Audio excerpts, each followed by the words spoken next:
Kemana ya Pak Mendagri? Kemana ya Pak Menko Polhukam? Kenapa tidak ada suara dari mereka? Padahal mereka termasuk orang yang sangat bertanggung jawab mengenai kondisi keamanan dalam negara kita. Kenapa tidak ada yang bicara? Kenapa pihak istana tidak menunjukkan sikap memberikan penjelasan dari perspektif mereka?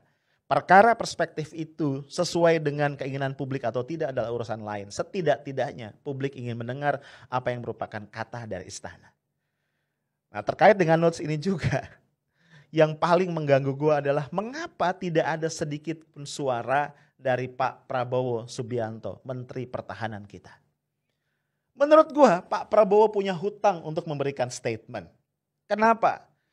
Jangan lupa Pak, ini gue ngomong langsung sama Pak Prabowo. Pak Prabowo tidak boleh lupa bahwa Habib Rizik Syihab adalah salah satu tanda kutip pemegang saham yang memungkinkan Bapak maju nyapres di tahun 2019 yang lalu. Dan publik tidak pernah lupa begitu banyak jejak digital, betapa Pak Prabowo begitu akrab, dekat, hangat dengan Habib Rizik Syihab.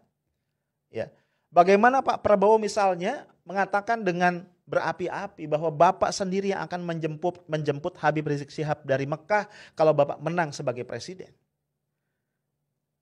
Dan yang lebih mengganggu perasaan gue adalah Pak Prabowo bilang ketika Bapak memutuskan untuk masuk ke kabinet menjadi Menteri Pertahanan di kabinet Pak Presiden Jokowi. Alasannya Bapak mengatakan apa? Bapak ingin antara lain agar keterbelahan masyarakat ini bisa diakhiri. Bapak mengatakan keputusan yang berat itu Bapak ambil demi kemaslahatan bangsa dan negara agar persatuan bangsa bisa kembali dipulihkan. Tapi apa yang kita lihat, masyarakat semakin terbelah dengan tindakan-tindakan yang tidak menunjukkan imparsialitas negara terhadap warganya. Bagaimana kemudian alat-alat negara digunakan justru menekan kelompok-kelompok yang berseberangan dengan pemerintah. Pertanyaan saya, di mana suara Pak Prabowo? Bahkan saya sebelumnya sudah sangat kecewa ketika ada korupsi benur misalnya, ya, Bapak tidak mengucapkan sepatah kata pun secara langsung. Hanya ada beberapa kata in English yang dikutip oleh Pak Hasim Joyo Hadikusumo yang mengatakan betapa marahnya Bapak kepada Edi Prabowo atas apa yang dia lakukan. Tapi kita tidak pernah tahu redaksi kalimat dari Bapak seperti apa. Kita ingin dengar Pak Prabowo bicara. Tapi mungkin harapan saya terlalu jauh karena Bapak memilih untuk diam. Guys, notes gue masih banyak. Tapi notes gue yang paling mendasar adalah 6 orang yang wafat adalah manusia. Gue sebutin satu-satu ya. Yang pertama adalah Andi Oktiawan, 33 tahun. Kemudian Ahmad Sofian, 26 tahun. Faiz Ahmad Syukur, 22 tahun. Muhammad Reza, 20 tahun. Lutfi Hakim, 25 tahun. Muhammad Suci Kadafi, 21 tahun. Guys, 6 orang anak muda yang harusnya masih punya masa depan yang panjang dan cerah. 6 orang anak muda yang hanya mencoba untuk mengekspresikan kecintaan mereka kepada pemimpin yang mereka percaya.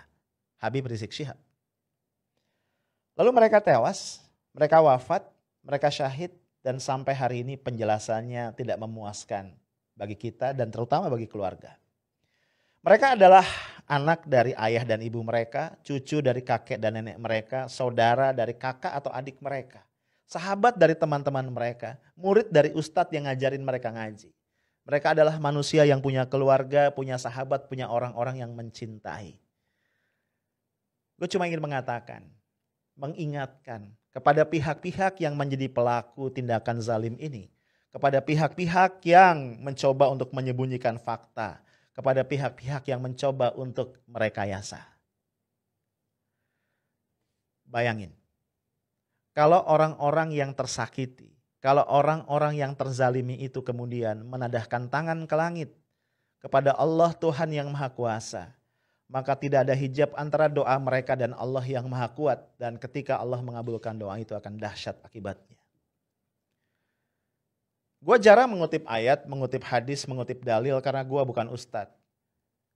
Cuman gue tahu ada sebuah hadis yang mengatakan bagi Allah Subhanahu wa Ta'ala, ketika ada seorang beriman itu tertumpah darahnya dengan cara yang tidak hak, adalah lebih ringan jika dunia dan seisinya ini hancur ketimbang itu terjadi. Gua tahu ada sebuah hadis yang mengatakan bahwa neraka jahanam adalah tempat kembali yang layak bagi mereka yang menumpahkan darah orang yang beriman. Gue cuma ingin mengatakan, hati-hati. Kita bisa merekayasa sesuatu di dunia, tapi keadilan Tuhan tidak akan pernah bisa kita abaikan. Sekali lagi kita sampaikan duka cita mendalam atas 6 orang yang wafat ini. Semoga Allah berikan tempat terbaik bagi mereka. Dan semoga Allah segera kuatkan kebenaran dan bangsa ini menemukan jalan keselamatan. Stay tough, smart and professional. Assalamualaikum warahmatullahi wabarakatuh.